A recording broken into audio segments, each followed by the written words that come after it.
Hello and welcome back. So this is part 2 of this short video series on making a simple game using HTML5 JavaScript for first-time gameplay programmers.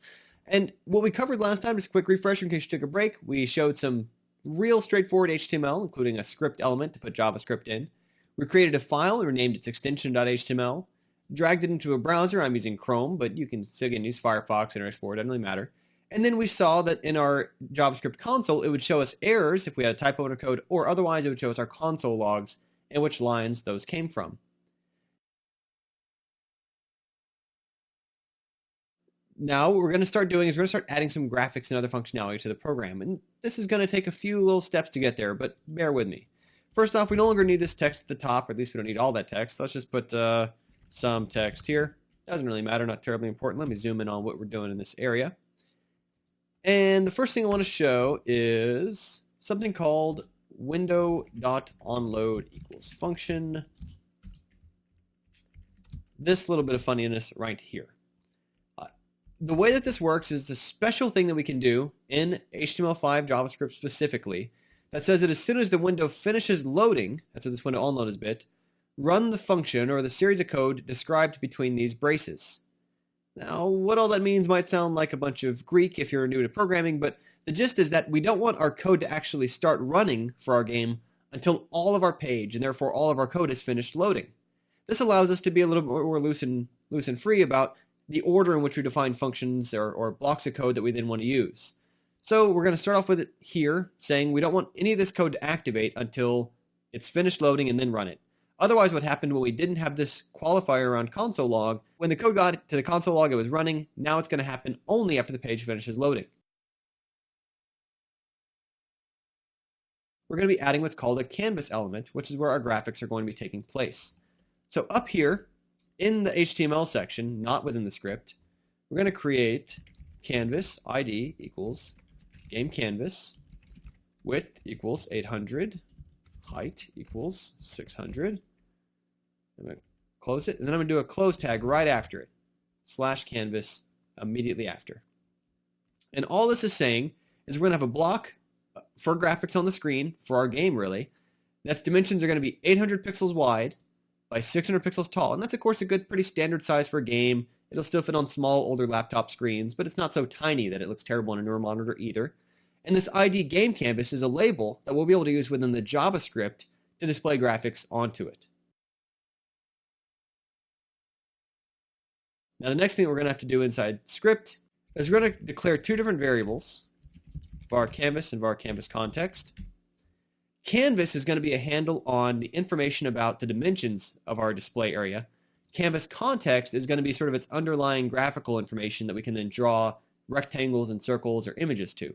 Inside of our window onload function, and we want it here because it means the page is already finished loading, we're going to fill up canvas, that variable we set up right here, with document.getElement by ID.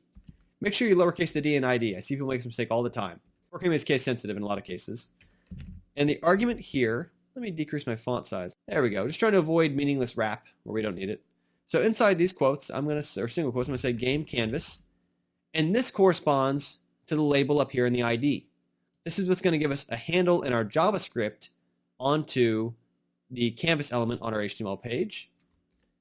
And next we want a handle to our canvas context that we can draw graphics to. For that we're going to say canvas.getContext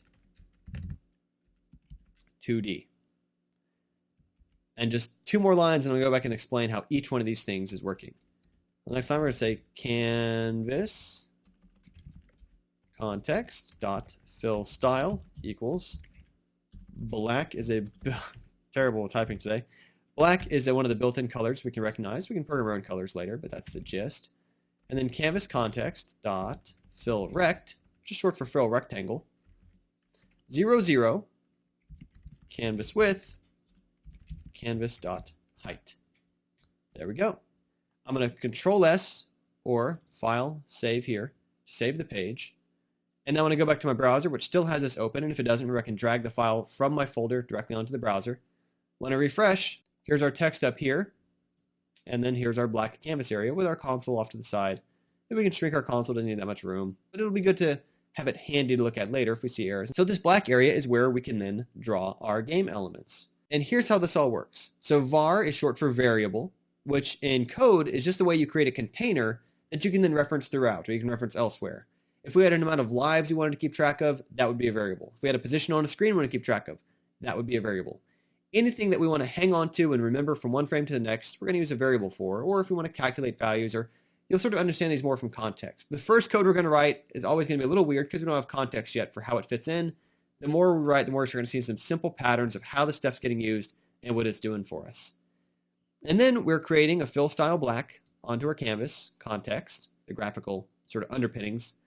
And then we're calling fill rect with 4 numbers. 0, 0 is an X and Y or horizontal vertical coordinate of the top left corner. Canvas width is getting this number, 800 pixels. Canvas height is getting that number, 600 pixels, which corresponds to the bottom right corner. Now you want to pay attention to this because in classical math classes like geometry or trigonometry or most kind of graphing, you'll typically see increase in Y value or increase in vertical position be raising it on the screen. It's actually the opposite in a lot of computer graphics and game programming. So just to show you what I mean, like here I'm going to say fill style after this, and let's say red. And now let's set a position that says 100 pixels from the left, 200 pixels from the top. Let's make a box which is 50 pixels wide and 25 pixels tall. Notice too that the way fill style works is it's referring to setting the color for the fill rect call that comes after it. So even though it's happening over 2 different lines, it's kind of setting up the graphics and then doing something with it. You'll see more of that in a moment. So I'm going to save it with Control S, or as always, you can go to File, Save, refresh it in the browser, and I now see this red rectangle, which we know from the code must be 100 pixels from the left, 200 pixels from the top. Does that make sense to us? As a corner of this looks to be about half as far this way as it is from top to bottom there. And then 50 by 25. Is it about twice as wide as it is tall? It must be, right? And so let's say we want to move that over a little more. We could say 120. Save the file, refresh. You'll see it bumped over a little bit. I could say 200. Save it, refresh. And now it's jumped over a little further. And we could draw another rectangle if we wanted. Let's say we want to make one that's green. And so we remember the first 2 values are how far from the left and the top, your top left corner, your rectangle are. So let's say we want to move this one over 30 pixels to the right and 30 pixels down. This is 200 pixels from the top, 25 tall. So this should have a little gap. 225 would be the bottom of that one. And let's make this one a little 10 by 10 green square. I'm going to save it, refresh it, and there's our little green square. The important part is to be able to practice and get a sense for these coordinates. Like, okay, if I want to draw something in the middle of the screen, where would I put it? Okay, well, let's think about that for a second. If I want to put this green square in the center of the screen, let's make it a, let's make it a white square so it's going to be easier to see. What's the center? Well, if the window is 800 pixels wide and 600 pixels tall, then what's half of 800? 400, right? So we'll make this position, first let's just try 400. And okay, it's the total canvas's area vertically, we know is 600 because that's what we set it to here. So half of that is 300. And let's make our rectangle a little bit bigger so we can better see. Let's make it 40 by 40 so we can better see it. And when I refresh it, is that white box in the center of the canvas? Kind of. Let me show you what I mean by that. If we make this box even bigger, it'll be more obvious. Let's say I make this box 200 by 200. Refresh. Remember, what these first 2 values set is actually the top left corner of the box. With the third and fourth one set are its size. So if we want the whole thing centered, then we actually want to subtract half of it on each direction. So like if it's starting in the middle and going 200 pixels over, we want to bump it 100 pixels left, or half of its width to the left, and half of its height up. 300 by 200, refresh, and now that white box is centered. It's all a little messy, it's all a little headachy at first if you're new to this stuff. Again, you'll see more as we move forward on how the ball is behaving, on how the paddle is working. But if you have any doubts at all about your positions or your shapes, play with these numbers. Try putting boxes in different positions. Try to see if you can line them up corner to corner, edge to edge. Experiment for a bit with it, and you'll get a lot more comfortable with how this space is laid out. Now, the other thing to know is that the order that we draw shapes in code depends on what overlaps what. So, right now, like let's say here's our white box and here's our red box. Let's say I want to move this white box over to 225 and 210. Those are positions that I can see will overlap the red because this is going 200 to 250. This is 225. This is going vertically 200 pixels down to 225. 210 is in the middle of those-ish. So in refresh, you'll see that the white box is overlapping the red box. That's because this white box is getting drawn later than the red box, so it's painting over it. If I switch their order, I'm using shift and up and down arrow to select line at a time in a text editor. Shift and up and down to select those arrows, up and down arrows. I'm going to cut it with Control X and paste it with Control V. And so now I'm going to draw the white box and then the red box, and we should expect that when I refresh the browser after saving my file, red overlaps the white.